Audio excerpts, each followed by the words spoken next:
Good morning, YouTube. This is Silent Shooter, and we're about to do a trip report, a very long trip report. So I apologize for this being probably a 30-minute, an hour video. But started off my trip in Vegas from the 15th to the 18th of January. Then came back, went to Durant, Oklahoma on the 18th. So stayed there at Choctaw. And then went to Missouri, and on the 20th went to the Isle of Capri in Boonville.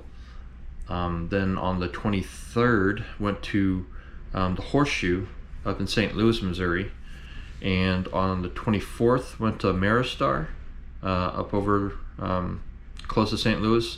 And then after we left St. Louis, after we left Missouri, went back to Durant, Oklahoma to Choctaw for a few days, and then back to Austin on the 2nd of February. So it was a pretty long trip, so that's why it's going to be a pretty long trip report. So let's go ahead and get started. Vegas, first day, got there on the 15th. I didn't play on the 15th because it was a travel day. And just so you know, just for full disclaimer, this was not a trip where it was going to be solely gambling. It was going to be me introducing Vegas to my girlfriend, who had never been there before. The plan was to have her fall in love with Vegas, so this way I can come back without any problems, and it worked. So mission accomplished. Second day, so we stayed at the Bellagio. It was comp room and all that good stuff, so she got to see the fountains and whatnot. But second day, the 16th, played at Bellagio. I had, I did 3 hands. My total day SRR is 5.3, SOR is 7, and it wasn't all that great. It was, I didn't make any money this whole entire trip, just so y'all know. I'll just throw that out there now. I lost a lot because I'm not trying to make excuses or anything, but I wasn't actually there for a gambling trip per se. It was really me rushing my sessions so I could hang out with my girlfriend and show her around Vegas.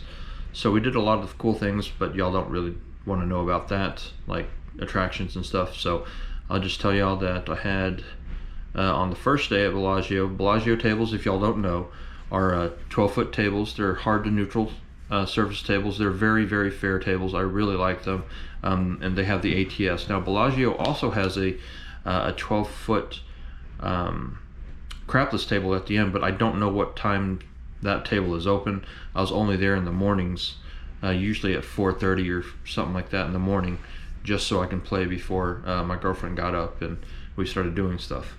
But I like the Bellagio tables, and I like getting there early before 5 a.m.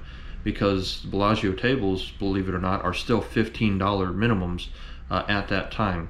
Now once you cross like the 5 o'clock, 5:15 mark, maybe 5:30 at most, it turns into $25 and up. So there's a little helpful hint if you want to go to Bellagio and try out their tables, if you don't mind staying up all night or just going to bed early and waking up really early to get there. But the dealers are very knowledgeable, and the pit bosses are actually pretty nice, so that's good. Second day, the 17th, still at Bellagio. I didn't play anywhere else, or I started off with Bellagio. Had a I played 3 hands at Bellagio, 0.7 out, 0.7 out, and a looks like a 4-roller. I'm looking at my notes behind the camera over here. Then from there we went to Binion's table. I think it was I don't remember what table conditions Binion's was. I'm sorry. They changed a few things, so the dealers are different from the last time I went. But I think it was a 12-foot table, and it was like neutral to slightly bouncy. It used to be a hard service to neutral table, but I think they changed a little bit. So, but I was at stick left 2 at Binion's. and I had a 1, 2, 3, 4, 5, 6, 7, 8, 9, 10 roll hand for the first hand, a 4 roll hand second, a 4 for the third. So my SRR and SOR were 4.3 for the day, the whole entire day, including Bellagio. Third day, I guess, the 18th. I started off at Bellagio again. Finally got stick left 3. So I was able to do 1, 2, 3, 4, a 6 roll hand for my first hand, and then an 8 roll hand. Now on that second hand, I didn't actually 7 out. I had to leave because, or once I made the point, I took my pass line and I left because I had to catch a flight. So technically my SRR and SOR was 14 at that point in time. So flew back in to Dallas, then immediately drove to Durant, Oklahoma, where we stayed for the night, and I played 2 hands there. First hand was a 1, 2, 3, 4, 5, 6, 7, 8, 9, 10, 11, and the second one was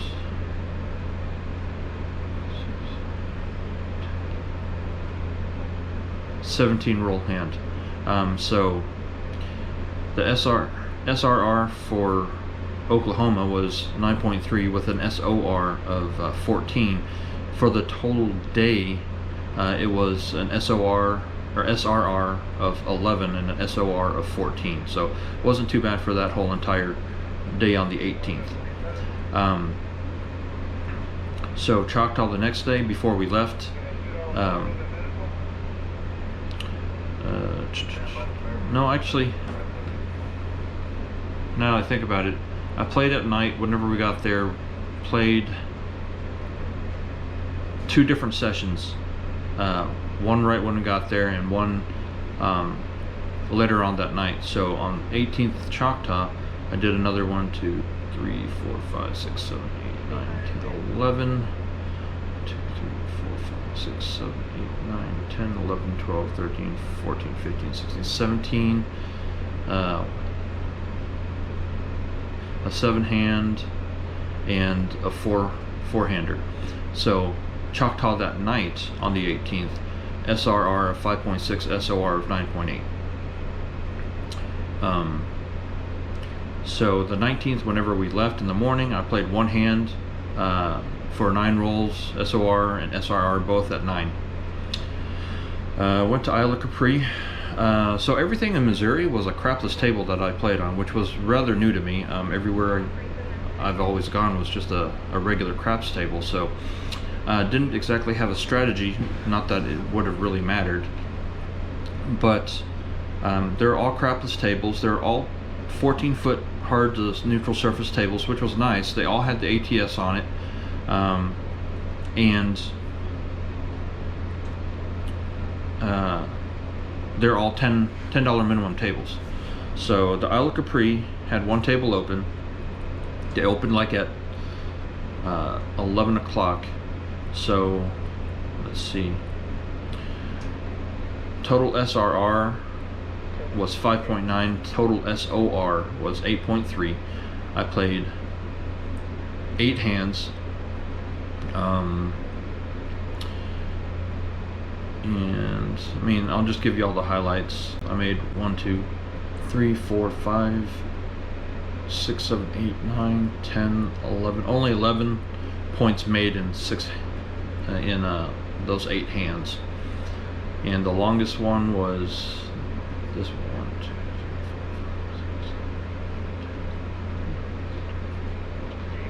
6, an 18 roller, and the next one was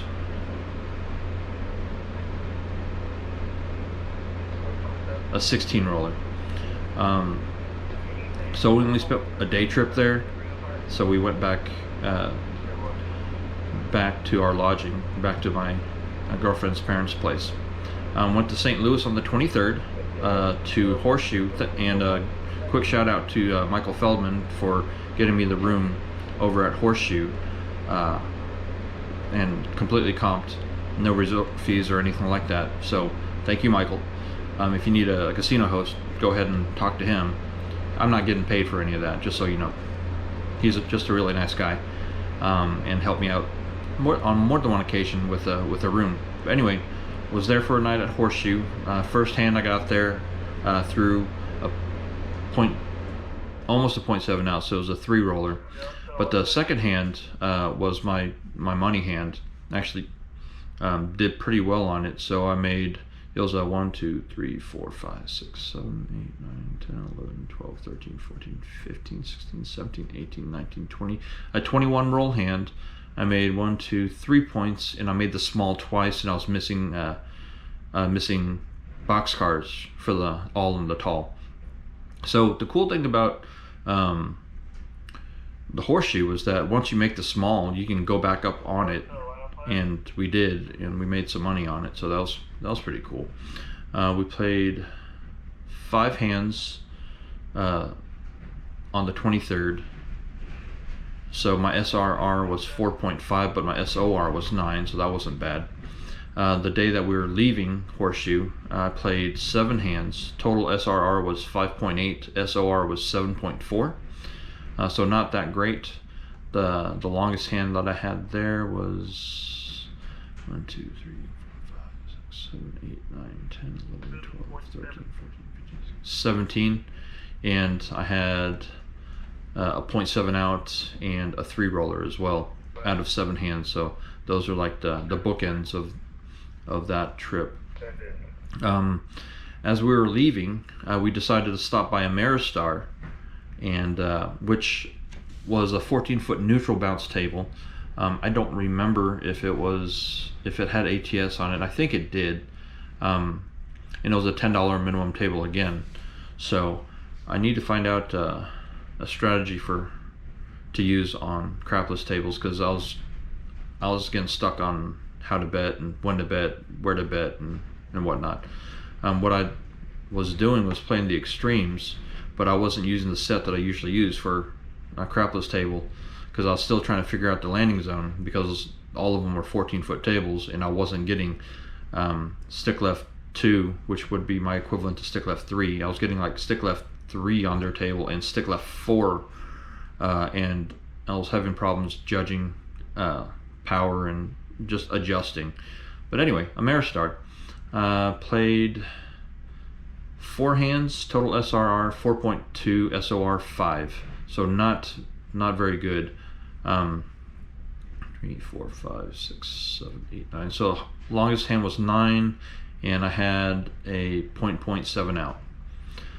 So after getting back from there and hanging out with girlfriend's folks and stuff, went back to Choctaw. So it was a chore getting back to Choctaw, because it was right during the ice storm. So we were driving directly into the ice storm as it was happening from Missouri, and what would have taken us an 8-hour drive took us 12 and a half, almost 13 hours to get to Durant, and it was freaking miserable. So we actually got stuck at Choctaw. We couldn't get back to Austin until Thursday. This was the 31st. At this point in time, it was Tuesday, so we were only planning on was it Tuesday or Monday? I don't know. We were supposed to stay there Monday night, then it got extended Tuesday night and Wednesday night. We left Thursday, so the 3rd is when we got back home from Austin. But it kind of sucks to be stuck at a casino without a bankroll, but we made do. I mean, the first day I had a bankroll, but I tried to make it last, and it didn't. So on the one day that I played, I had SRR of 6.3 and SOR of 8.3. So I thought I was doing well.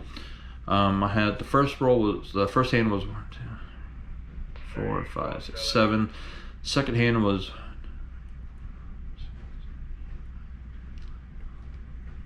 15. Third hand was 8. So on the 4th hand, I was expecting to be a really long hand, so I loaded up with whatever bankroll I had left. I think I put up like 330 inside and try to get two hits and down, but it just didn't work, and it pretty much killed me. And then what I had left, I couldn't hit a lot of inside numbers. I hit a lot of outside and horn numbers, which would have helped me on the crapless table, but not in Choctaw. So the fifth hand I had a 1, 2, 3, 4, 5, 6, 7, 8, 9, so that was good. The sixth hand was 1, 2, 3, 4, 5, 6, 7, a 7 roller. So I should have made money on all of them, but I didn't. Overall, like I said, I lost money.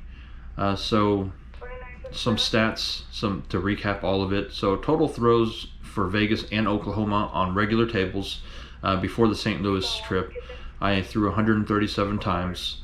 My combined SRR was 6.2, combined SOR was 8.1. Box numbers were 70.8%, so slightly above average.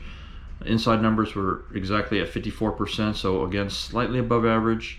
4s and 10s were at 16.8, which is average. Come out 7s is 3.6, which was below average. Horns were 13.1, below average. Field numbers were 42.3, slightly below average. Hardways were above average at 17.5, but if you're a don't pass player, you would have won 2 more hands than the pass line player.